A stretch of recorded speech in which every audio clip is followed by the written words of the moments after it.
Magandang araw sa inyong lahat mga bro. So ngayon araw, sasagutin lang natin yung nagtatanong patungkol sa regulator rectifier ng XRM125FI at saka yung RS125FI. So napakarami yung nagtatanong sa atin, ano daw yung connection ng wirings ng regulator ng XRM na 125FI. Marami kasi yung nalilito mga bro kapag nag-full wave sila, nag-convert. Marami yung nalilito kung paano wiringan yung regulator rectifier. Kasi ang nangyayari dyan mga bro, kapag nag-convert kayo, pag nagkamali kayo ng lagay ng wirings, minsan nawawala yung starter tapos hindi tumutunog yung fuel pump. So hindi na sila umaandar. Kaya ngayon araw, meron tayong sasagutin o meron akong ituturo sa inyo. Napakadali lang nito mga bro, ano? So, basic lang naman ito, limang wire lang ito. So, gagawa lang tayo ng maliit na diagram para mas maliwanag. At syempre, bago natin umpisan yung ating video, yung mga bago pa lang dito sa ating channel, huwag niyo po kalimutan mag-subscribe para po lagi kayong updated kapag meron po tayo mga panibagong videos na mga i-upload. So, tara!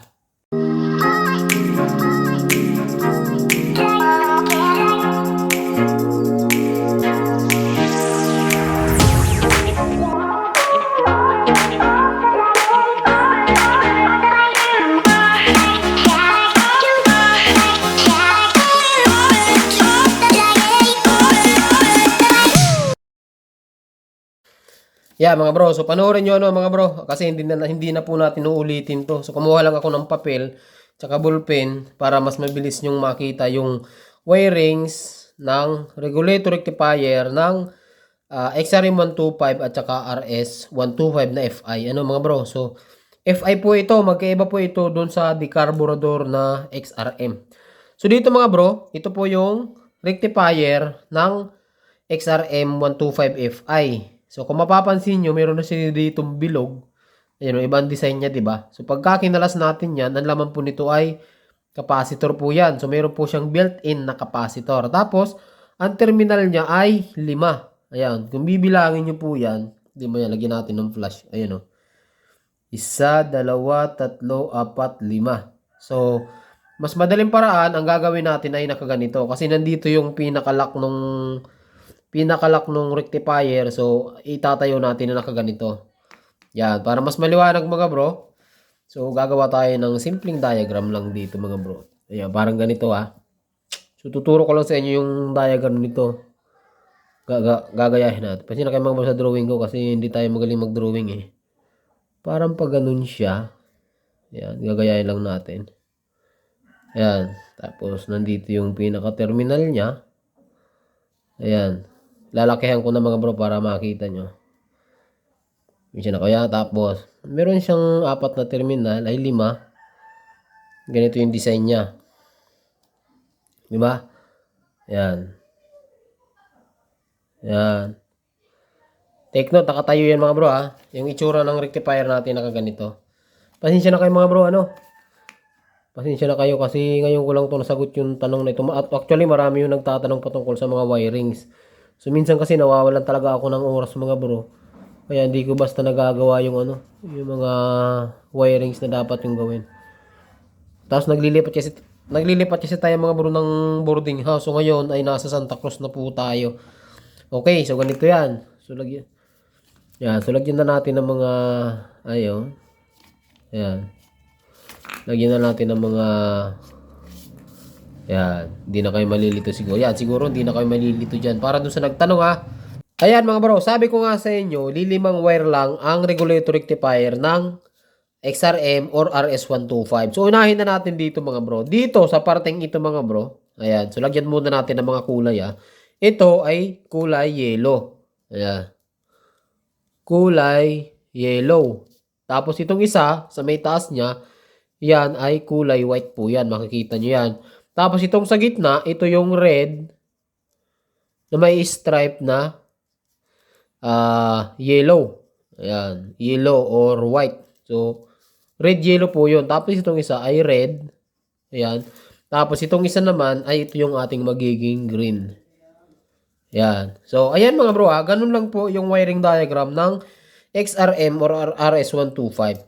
So dahil nasulat na natin yung mga color coding na mga bawat wire dito sa regulator rectifier, Ang tanong, saan naman papunta yung mga wires na yan? So, dapat alam nyo rin yan mga bro kasi kapag ka nag-full wave kayo, kapag ka nag-rewiring kayo, kapag nag-troubleshoot kayo, halimbawa, ayaw mag-charge nung motor nyo, alam nyo kung saan or kung paano nyo i-check. Kung paano nyo i-check yung regulator rectifier kung yun talaga yung sira. Kasi, marami na akong ginawa. Ito nga, hindi pa sira to. Pinalitan na nila, kaso hindi naman talaga yung sira. Pagpalit nila, 3 palit na ng rectifier, ayaw pa rin mag-charge kasi hindi naman talaga yun ang sira, pinapalitan. Okay? Baka humaba pa yung video natin mga bro. Okay, meron kayong makikitang kulay dilaw. Ayan, ay papunta po yan sa supply ng headlight. Okay? Headlight supply. Ayan. Okay, headlight supply. Ang function ng yellow na yan. Ayan yung mga bro, yung pagka-umaanda ng motor, automatic, mayroon na rin diyang laman. Papunta ng headlight. Okay? Tapos yung white, ito yung galing ng stator. Ayan. Galing po yan ng stator. Okay. Yung white galing ng stator. Yung red yellow mga bro, yan ay papunta sa yan po ang sumusupply. Okay. Ito po yung sumusupply sa ating battery sa push start. Ito actually mga bro, itong dalawa pares po na yan papunta ng battery. Okay. Yung red yellow at saka yung red, yan ay pares papunta ng battery. Kahit naka-off yung switch nyo, automatic mayroon yan na laman dapat. Yan. So, pares po, papunta ng battery yan. Papunta ng battery. Ito, para papunta rin siya ng battery. Yan. Okay? Itong red mga bro, itong red yellow, ito yung sumusupply sa ating push button. Okay? Ito yung sumusupply sa ating push button at saka sa fuel pump. Okay. Push button at saka fuel pump. Yan. Okay? Tapos ito is papunta ng battery. Ito na nga, papunta siya ng battery. Yung kulay red. Tapos yung green, yan naman yung ating negative or groundings. Or ground. Yan. Ayan mga bro. So, ganun lang po. Ayan, ganun lang po yung wiring ng regulator rectifier ng XRM125 at saka RS125. So, napaka-basic lang, napakadali lang. Ang kulay niya lang ay green, ground, battery, red. Okay? Tapos red yellow, is yan yung ating push button tsaka fuel pump. Yan yung sumusupply sa kanya. Take note, parehas po yan papunta ng battery, di ba? So, dapat kahit naka-off yung susian, so parehas may laman dapat yan. Ngayon, ang nangyari dyan kasi mga bro, minsan ayaw mag-charge, napuputol po yan. So, sa susian nyo, mayroong ilaw, pero pagdating dito, nawawalan siya ng ilaw. So, pwede nyo siyang i-bypass. Pero, mas maganda, padaanin nyo siya lagi ng fuse. So, napakahalaga mga bro, lagi tayong may safety fuse. Kasi pag nagkaroon ng trouble, automatic, fuse agad muna yung masisira. Okay? Tapos, yung isa is white, yan yung galing ng stator. Kasi tatlo lang naman ang galing sa stator, di ba? Halos 3 wire lang ang mga FI natin. Tapos, yung yellow is yung headlight supply, papunta po yan ng headlight. So, ganun lang. Mga bro? So, sana nakatulong sa inyo yung video na ito. Maikli lang. Napakadali lang din naman. So, gusto ko lang magpasalamat dun sa nag-request ng video. So, pasensya na bro, At ngayon lang po tayo nakagawa. Ngayon lang tayo nagkaroon ng oras para gawa ng tutorial yung regulator rectifier ng XRM125. So, sa ngayon mga bro, hanggang dito lang yung video natin. Sana meron kayong natutunan. Magandang araw sa inyong lahat. Ride safe po palagi.